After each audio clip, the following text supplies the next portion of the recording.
Okay, she All ready. right. You look good. She ready. How are you?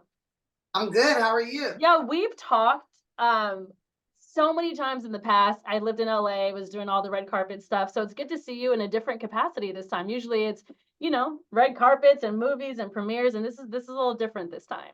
Yes, it is. Good to see you. I'm Ashley, by the way, in case I know I who didn't you tell is. you. Yeah, Um, okay, let's just dive right in. yeah, She's let's go. ready. You're She- ready. Uh, Tell me everything about the foundation, and then we'll take a deep dive. Okay, so the She Ready Foundation I started years ago because I grew up in the foster care system and I was getting moved around from house to house with my things in trash bags. And it made me feel like garbage. And I said to myself, if I ever get any kind of power, I want to try to make sure kids don't feel like this, like garbage. So I remember the day somebody gave me a suitcase and made me feel like a person, like I was a traveler, a visitor, like I was on a journey to these people's homes as opposed to being, garbage being passed around. And that changed the way that I carried myself and how I look at life. Life is a big ass adventure to me now, and sometimes it's scary adventures and sometimes it's fun ones. But I have given that to the children. So we've gone from giving out suitcases, just that small thing, to now internships and careers that they want to have, life skills, which we all need, which I wish somebody would have gave me some daily life skills. But the basics in helping with housing and different things that these kids need that normally their parents would be providing, but sometimes we don't all have that Yeah. luxury. You mentioned star power. Obviously, you have that now, but you think about something for a lot of people, something as simple as a piece of luggage. You could go to Kohl's and get a simple piece of luggage, and you don't realize, as you mentioned, for so many foster care children and youth, that's not easy to get your hands on. Just touch a little bit more on that. I mean, you mentioned feeling like garbage. Again, that is just not something that you hear people talk about every single day. No, they don't talk about it because they don't know. They don't know what that feels like. I mean, I guess maybe you might know if every time your family moves, they put all your stuff in y'all move in trash bags. Maybe you might know. But imagine going into a stranger's house and every few months or 2, 3 times a year, you're moving into a new person's house and all your stuff is in trash bags. I remember they moved me to one house and I had came home from school and they were like, "You moving to another place," and they had all my. They said we already packed all your stuff, and then I get to the new place, I open up the bag, the trash bag. Okay, that's supposed to have all my stuff, and it's none of my stuff. It's nothing of mine, and I'm in this stranger's home. And I have nothing. And at least if you have, in my mind, I'm figuring, at least if you have your suitcase and your things are in your suitcase, at least you have something when they say it's time to go. For a minute, I was doing, like, before pandemic, I was dropping off a lot of suitcases at the probation camps that they have out here in Los Angeles County, because those kids were leaving from there and their stuff would be in clear plastic bags. And it's like, we clearly gonna see you come back here, huh? That's what it felt like to me when I saw that. And so I would bring suitcases up there and I would write little cards to them like, your adventure begins now. Your journey to a better life begins now. This is your suitcase. Fill it up with positive things, with things that you need to be successful. And I have put a gift card in there. I'm not gonna say to which place, but it's a big department store that you can buy lots of things that you might need in your regular everyday life. You know, bullseye. I love it. Have you had a chance to speak with anybody, any kids who has received a suitcase and they hold it on for dear life several years later, saying, "I my journey did in fact start, and it started because of this piece of luggage." I haven't heard nobody say that their journey started because of a piece of luggage. I think most foster kids feel like their journey starts when they've been taken away from their home, when they've been taken away from what's familiar. That's the beginning of a journey that you don't know how it's going to turn out. But I work with many of the foster youth that I've given suitcases to, and they're doing well. They're in college now. They're working the jobs of their dreams. One of them works over at Kevin Hart's company, which I'm super proud of him. He's been there for like 2 years, and he just moved out to Atlanta working for them. Like, seeing their lives evolve into this to amazing things is great. Like, we teach financial literacy too. One of my kids got their own house. I'm like, damn, you 25 got your own house already? Like, this is amazing. It's when you give someone, I think, like a foster youth, the opportunity to do something better. And we are, I'm gonna say we, because it's me too, always want to prove that I can be better and I can do better, and that I will be better. And you know, it's kind of amazing. It's really amazing when but you got to put the right kind of love around them, the right kind of, environment, give them the Yeah, I mean, opportunity. right person, right face. You have the platform obviously to do it in such a story, which you've always been open about your story. So Tiffany, I was on your website, the She Ready Foundation website. The statistics, high. I personally did not know 70% will be on government assistance, 25% not to complete high school, 50% will not have any earnings. hmm Those are facts, and it ain't all Black and Hispanic people neither. So you see these, you know these statistics, you see it, and then you are doing your trying your hardest rather to change that. Exactly. Make those numbers go down in the positive numbers, the ability to not be on government assistance and have like an actual career in something that they love to do would be amazing. How do you keep it going? Obviously, you have your story to tell. You love these foster youth, but what inside of you just keeps you going and kind of just churning and working hard to make sure that those numbers do in fact come down? I'm not a quitter, and I don't work with quitters. And you know, while it might seem like a endless battle, which I mean, but what isn't when it comes to human life and trying to make it better. Um, but I think it's a battle worth fighting, and so I'm not going to give up on them. No, nobody gave up. Well, some people did give up on me, but I didn't give up on them, and I'm not going to give up on them. There's something about you. I mean, I've talked to you before, so I understand your energy and your love. You always give that. And I think what's great, Tiffany, is you have this ability to feel touchable, reachable, right? Like people watching this interview might say, wait a minute, I feel like I know her. I feel like she's my homie. I feel like she's my friend. With that said, a foundation like this, I think, speaks volumes. So for you, though, what message do you give or can you give any foster youth that might be watching at home right now? You're worth it. I would tell that every foster youth, you are worth it, and you are valuable.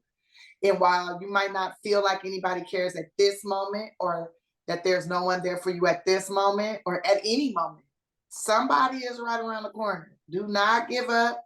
Do not quit.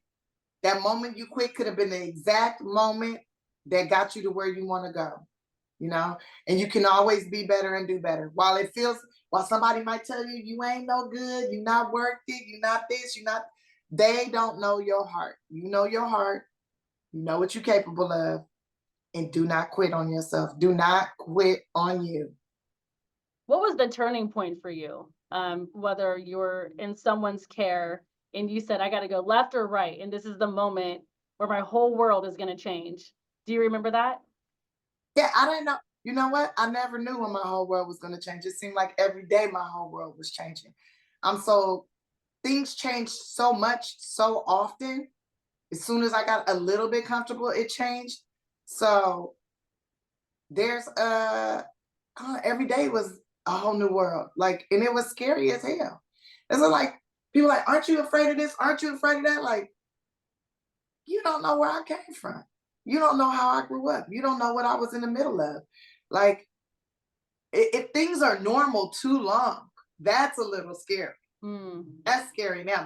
That's weird. But what what was the more like? This is the thing, girl. I don't know. Every day is so different, and I'm grateful for every single one. Every day could be its own damn movie.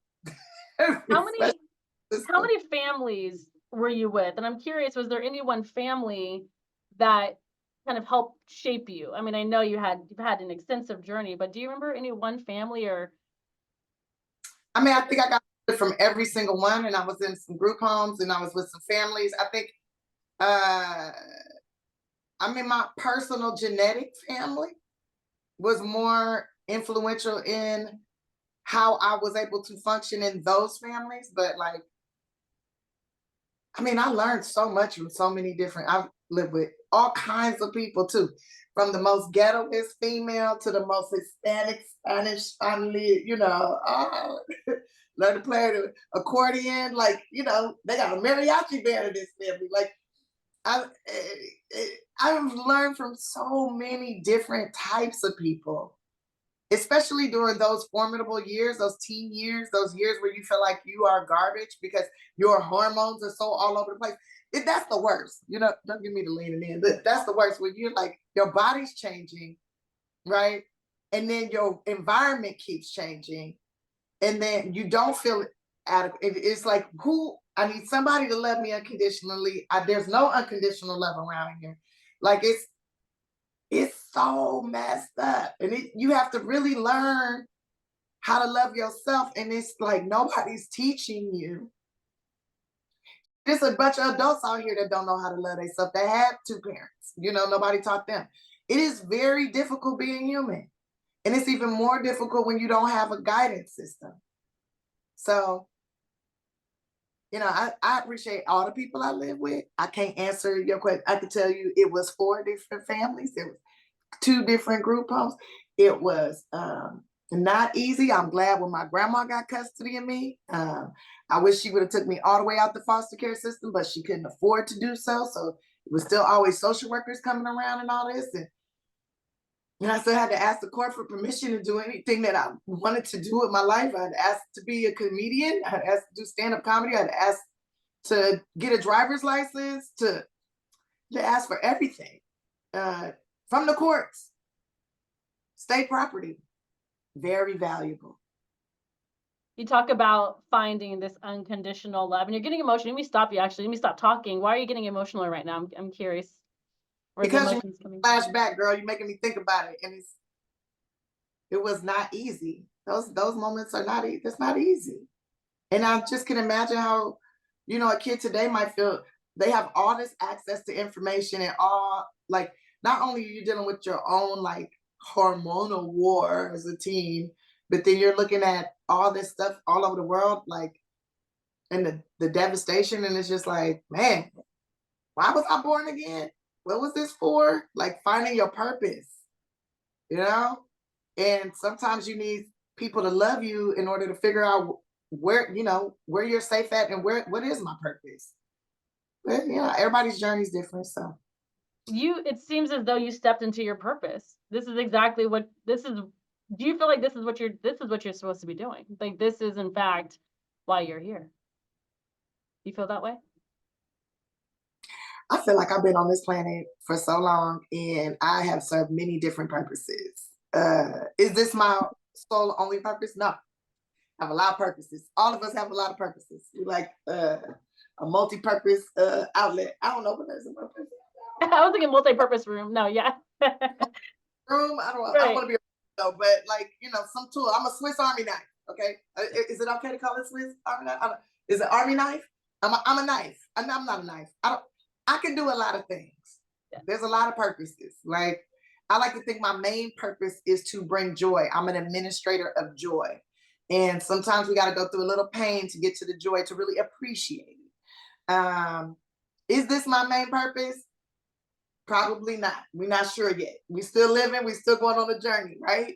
Like, I don't think your main purpose in life is to be a reporter. I'm sure you do 700 other things. Like, so wherever the love grows, that's part of the purpose. So this is something the She Ready Foundation definitely holds a big spot in my heart, and there's a lot of love for it. So it is one of my purposes, I darling. love that. Tiffany, you were talking about finding this unconditional love, right? And you, through your journey, ended up at the top in Hollywood, where some will say that's also a hard place to find love. Sometimes that can feel empty. How do you kind of channel what you went through in adolescence and then channel and kind of take that with you to what, Hollywood might present at certain times? You know what? Here goes the thing about Hollywood. I think Hollywood is Hollywood. Okay, it's not all real. It's not a place to be looking for love. That's for damn sure. Okay, that's not. You are not going there to look for love. You go to Hollywood because you want to create stories, tell stories, and create joy for others. That's my point of view. Because it's gonna be hard. It's gonna be difficult. It's gonna be whatever. Unconditional love is not going to necessarily what I have learned anyways over my 21 years 20 I have had 21 birthdays for 23 years. 21 birthdays for 23 years, and what I have learned is that unconditional love got to come from you, and you have to learn how to unconditionally love yourself, not be a lover of self, not be like I'm the best in the whole world, not that person, but the person that's like, I love myself enough to not do this or to do that, or to, you have to have unconditional love for yourself and know that you're not perfect. You're going to make mistakes, but I still love you. I'm still here. I have to tell myself on a daily basis, I love and approve of you, Tiffany Haddish. Boy, but I tell you, if I didn't know how to read, life probably would be easier. It'd be hard. It'd be hard. But boy, reading them damn comments. Stay out of You, by the way, you're glowing. I mean, I feel like you always have, but you definitely have a very, a very special energy right now that I'm feeling through this camera. Really? Is it this light here? It could be Is it like, coming from outside? Or am I no, obvious? I see the Maybe peace. I'm obvious, girl. Maybe I'm obvious. No, girl, I feel your peace right now. I do. And it's a good place to be in. I am very happy. Yeah. What was the first thing, once you got a piece of luggage, what was the first thing you put in it? Do you remember? Yes, I have put some shoes in. Okay, so when I first got, let me completely answer that question. In case they edit it. I remember the very first thing I put in my luggage. When I got my first piece of luggage, I put my shoes. I had put there. Okay, so I had this little gray jumpsuit that I loved so much. It was a two-piece jumpsuit, really, and I thought I looked sexy in it. You could not tell me that I was that. I just recently came across a picture of it. It was ugly. It was not. It was not attractive, but I thought it was attractive back then. So I had that in there. I had my boots in there. I had put my training bra, which I wore for a long time, underwear, underwear in there, and I had a pillow in there, and like, but yeah, and it's a couple of shirts and some jeans and stuff. Those things, yeah. But I definitely remember putting my boots in there first. Boots, the shoes, yes, and then the jumpsuit. And I had rolled the jumpsuit up and stuck it inside the boots in case somebody tried to steal it because it was my favorite outfit. But now that I think about it, when I seen that picture, girl, I said, why was that my favorite outfit? I don't know. I do not know because it was not cute. It was the 1900s. Not the 1900s. Yeah, remember when they used to have the shirts? Okay, so it was the blouses. It was kind of like a blouse that buttoned down the middle, and it had the chest part cut, like kind of how your chest part is cut out, and then there was buttons down the middle, and they kind of flared out like a skirt, but it Like a wasn't a skirt. peplum. Right. Yeah, and then and then I had some gray pants that went with it that man was the same material, and it was kind of tight, kind of a little bit tight. And I was so skinny. I was starving. It looked like I was malnutrition, child, like so skinny. So it looked like two gray sticks, two gray sticks with a little skirt, a little bitty skirt. You can see my heartbeat through my ribs. In my mind, I had breasts. In my mind, I had breasts, but I did not. I did not. It was just some ribs. It was Wow. just ribs. You do know you now have your team email me that photo, right? Like I think I might need that. No, that photo wouldn't. See, some things you must keep to yourself. That's fair. That's fair. My friend sent me the picture, like, girl, you remember this? I'm like, oh my God, I will buy that picture off of you. Let me have it. Yeah. And please delete the text message you sent me. Anywhere you might have archived this photo. Because, girl, I had the bangs. Not the bang. You got the bangs. the Remember bang. the foam roller that you put right here? And then I put another foam roller right here. By the back. Then I had the ponytail over here, and then another ponytail in the back over here, like this. And then you take the bangs, and the bangs be super tight right there. But by the end of the day, they be to your eyebrow. And then- by the end of the day, you had that bang that go like this, and you put a little bit of hairspray and shoot like that. And then by the end of the day, that thing done fell down over here. I was And just gonna now, say, like, I know we have the agenda, but usually if you have that bang, half of it falls out, like half the curl, so it's like half curled, half straight. Yeah. and it's like curl too tight. It's curl too tight. Too tight. I'm At dead. the first see, baby, if it's curl too tight. Oh, the good old days. And then by the end of the day, too, you got some hair sticking out over here. Like, I cannot. This is amazing. Look, I know we have to stay on track. Okay. We can wrap it up, Tiffany. Is there anything else that you wanna talk about? Oh my gosh, you're funny. Anything no, you wanna touch on? I think that it's just super important that people show up for this event and that just you showing up, just showing up and helping out in any kind of way that you can really make a difference in somebody's life. Even just smiling at somebody. Just smile. How about that? Let's keep it simple. Smile today. Wow, that's it. Ah, you're the best. Thank you, thank you. And then last but not least, what's next for the foundation? What do you is there anything? Oh, next thing coming up for the foundation is May 31st. We're throwing a big adult prom for our gala. So our annual gala, this will be our second gala, which I'm gonna tell you, to be honest with you, I didn't at first I didn't want to do no galas. I'm like, why we gotta do all this raise money? Let's just go get some suitcases from somewhere. I'll pay for them. They're like, no, Tiffany, you gotta raise money to can help more people, blah, blah, blah. I'm like, oh, okay, okay, okay. And so the first year, because I know so many celebrities that have told me they've never been to prom, right? Because they were working or they were nobody wanted to go with them or because they were gay and it was like not cool to be seen with somebody who actually cared about like being gay at the prom back then. This is in the 1900s. These are some grown folks.